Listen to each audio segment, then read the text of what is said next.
आज आपण घड्याळावरील अत्यंत महत्त्वपूर्ण प्रश्न जो की परीक्षेमध्ये विचारला जातो। पहा 2:40 घड्याळाचा तास काटा व मिनिट काटा यात किती अंशाचा कोन तयार होईल। तर हा प्रश्न आपल्याला सोडवायचा आहे। आपल्याला एक सूत्र पाठ असणे आवश्यक आहे, ते म्हणजे कोणतं? तास गुणिले 30 वजा 11/2 गुणिले मिनिट। तर हे सूत्र किती अंशाचा कोन तयार होईल यासाठी आपल्याला पाठच करणं आवश्यक आहे। तास विचारले, पहा तास किती आहेत? 2 गुणिले 30 वजा 11/2 गुणिले मिनिटे। किती मिनटं आहेत? 40 मिनटं। त्यामुळे इथे आपल्याला 40 लिहायचं। आता या 2ने 40ला भाग द्यायचा, 2ने 30ला भाग देऊ शकत नाही आपण, का तर इथे वजाचं चिन्ह आहे। त्यामुळे आपण भाग देऊया तिथं, बे कवे बे दुनी 4 आणि हा 0 आहे तसाच लिहून घ्यायचा। आता याचा गुणाकार करून घेऊया आपण। 30 दुनी किती झाले? 60। 30 दुनी किती झाले? 60। हे वजा चिन्ह आहे तसेच इथे 11 गुणिले 20, 11 गुणिले 20। आता गुणाकार करूयात आपण। 11 दुनी किती झाले? 22 आणि हा 0 वजा 60। आता लहानातून मोठी संख्या घालवायची, लहानातून मोठी संख्या। तर पहा 220 मधून जर आपण 60 जर वजा केले तर किती येणार आहे? 220 मधून जर आपण 60 वजा केले तर किती येणार आहे? 180। 180 60 वजा करायचे आपल्याला, 160 येईल, 180 झालं, 160 येईल, 160। आता लहानातून मोठी संख्या गेली, त्यामुळे आपण याला ऋणचिन्ह द्यायचं का तर नाही द्यायचं। त्यामुळे या प्रश्नाचं उत्तर किती येईल? 160 अंश।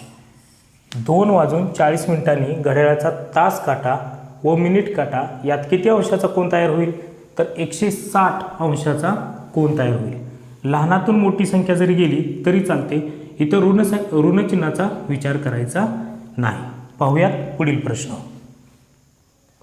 प्रश्न क्रमांक 2, 10:10 घड्याळाचा तास काटा व मिनिट काटा यात किती अंशाचा कोन तयार होईल। आता इथे तास किती दिलेले आहेत? 10 तास दिलेले आहेत। त्यामुळे आपल्याला इथे तासमध्ये 10 तास लिहायचे। त्यानंतर गुणाकाराचं चिन्ह येईल 30, कारण हे 30 आपण घेतोयच, वजा 11/2 गुणिले मिनिट। मिनिटं किती आहेत? 10। आता आपण इथे भाग देऊयात, बे कवे बे पंचे 10, 10 गुणिले 30 गुणाकार जर केला तर किती येणार आहे? 300। 300 वजा, आता यांचा गुणाकार करूयात, 11×5 = 55, 11×5 = 55। आता 300 मधून जर 55 घालवले, 300 मधून जर 55 घालवले तर वजाबाकी येईल 245, 245। परंतु पर्यायामध्ये 245 अंश हे उत्तर असणार नाही, कारण का तुम्हाला जर 180 अंशापेक्षा जास्त जर वजाबाकी आली, पहा ही जर वजाबाकी 180 अंशपेक्षा जास्त आली, जास्त, तर 360 मधून ही संख्या वजा करायची, 360 मधून ही संख्या वजा करायची। वजाबाकी करूयात आपण पुन्हा, 360 वजा 245। पहा 10 मधून 5 गेले, 5 हातचा तिकडे सरकला, त्यामुळे इथे 5 येतील, 5 मधून 4 गेला 1, त्याचबरोबर 3 मधून 2 गेले 1, किती येणार आहे? 115। तर त्या घड्याळामध्ये 10:10 तास व मिनिट काटा यांच्यामध्ये 115 अंश असणार आहे। पाहूयात पुढील प्रश्न।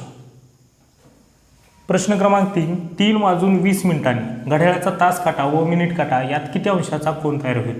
तर पहा 3 तास आहेत, आता यामध्ये गुणिले 30 वजा 11/2 गुणिले मिनिट। मिनिटं किती आहेत? 20।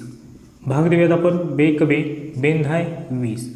आता याचा गुणाकार करा, 30 गुणिले 3 30 त्रिक 90 वजा 11 110, यांची वजाबाकी करायची आपल्याला। 110 मधून 90 घालवायचे, किती उरतील? 20 अंश। यामध्ये ऋणचिन्हाचा विचार करायचा नाही. लहानातून मोठी संख्या जरी गेली तरी ऋणचिन्हाचा या ठिकाणी विचार करायचा नाही. आणि ही जर वजाबाकी आपण मागील उदाहरणामध्ये पाहिलं की वजाबाकी जर 180 अंशापेक्षा जास्त आली तर ती संख्या काय करायचं आहे, 360मधून वजा करायचं आहे. तर अशा पद्धतीने सहज व सोप्या पद्धतीने आपल्याला या प्रश्नाचं उत्तर काढता येईल. पाहूयात पुढील प्रश्न. प्रश्न क्रमांक 4. 6:40 घड्याळाचा तास काटा व मिनिट काटा यात किती अंशाचा कोन तयार होईल. आता तासमध्ये किती आहेत, 6 आहेत. 6 गुणिले किती इथे 40 मिनिटामध्ये 40 मिनिटं लिहून घ्या. आता हे गुणिले 30 आपल्याला कंपल्सरी लिहायचंच आहे. 11/2 आणि गुणिले किती घेतलेत आपण मिनटं, 40. आता भाग द्यायचा आपल्याला, बेक बे, बे दुनी 4 आणि हा 0. ठीक आहे. आता गुणाकार करा. 6 गुणिले 30 180 वजा 11 दुनी 22 आणि हा 0. आता 180मधून 220 घालवायच्यात आपल्याला. सांगितलं मी तुम्हाला की लहान संख्येतून मोठी संख्या जरी गेली तर ऋण चिन्हाचा विचार करायचा नाही. 220मधून 180 गेले. ठीक आहे. तर किती राहणार आहे तुम्हाला सांगा, 40. म्हणजे 6:40 घड्याळाचा तास काटा व मिनिट काटा यात 40 अंशाचा कोन तयार होईल. पाहूयात पुढील प्रश्न. प्रश्न क्रमांक 5. 9:45 घड्याळाचा तास काटा व मिनिट काटा यात किती अंशाचा कोन तयार होईल. आता इथे 9 तास आहेत त्यामुळे 9 तास लिहून घ्यायचे. गुणिले 30 वजा 11/2 गुणिले मिनटं किती आहेत, 45. आता आपल्याला भाग द्यायचा आहे. तर दोन्ही आपल्याला इकडे 11ला किंवा 45ला दोन्हीपैकी एका संख्येला भाग द्यायचा आहे. तर आपण 11ला पण देऊ शकतो किंवा 45ला पण देऊ शकतो, फक्त पॉईंटमध्ये येईल. बेक बे, बे दुनी 4 पुन्हा बे दुनी 4. आता 5मधून 4 गेले, 1 राहिला. पुन्हा पॉईंट द्या, 1 0 वाढेल. बे 5 10. 9 गुणिले 30 यांचा गुणाकार किती होणार आहे, 270 वजा 11 गुणिले 22.5. आता हा गुणाकार आपल्याला करायचा आहे. हा गुणाकार आपण असा 11×5 = 55, 5 हातचे 11 दुनी 22, 22 आणि 5 27, 2 हातचे 11 दुनी 22, 22 आणि 2 24. किती येणार आहे, 24. आणि हे किती आहेत, 270. आता इथे मात्र काय झालेलं आहे, इथे मात्र एक घर सरकून पॉईंट आहे डावीकडे, त्यामुळे एक घर सरकून पॉईंट डावीकडे द्यायचा आहे. 270 वजा 247.5. आता 270मधून आपल्याला वजा करायचे आहेत 247.5. तर इथे 0 घेऊयात आपण. पहा 10मधून 5 गेला, 5 पॉईंट खाली पॉईंट द्या. हातचा सरकला आहे तिकडे, त्यामुळे इथे 9 येतील. 9मधून 7 गेले, 2. पुन्हा इथे 6 राहतील. 6मधून 4 गेला, 2. 2मधून 2 गेला, 0. उत्तर किती येणार आहे, 22.5. 9:45 घड्याळाचा तास काटा व मिनिट काटा यात किती अंशाचा कोन तयार होईल, तर 22.5 अंशाचा कोन तयार होईल. अगदी सहज आणि सोप्या पद्धतीने आपल्याला प्रश्नांचं उत्तर काढता येईल. फक्त आपल्याला हे सूत्र पाठ असणं गरजेचं आहे. तास गुणिले 30 वजा 11/2 गुणिले मिनिट. प्रश्न क्रमांक 6. 12:30 घड्याळाचा तास काटा व मिनिट काटा यात किती अंशाचा कोन तयार होईल, तर तास आहेत 12, 12 गुणिले 30 वजा 11/2 गुणिले मिनटं किती आहेत, 30 आहेत. जर याला 30ला भाग दिला तर 15 होईल. याचा गुणाकार करा, 360 वजा 165.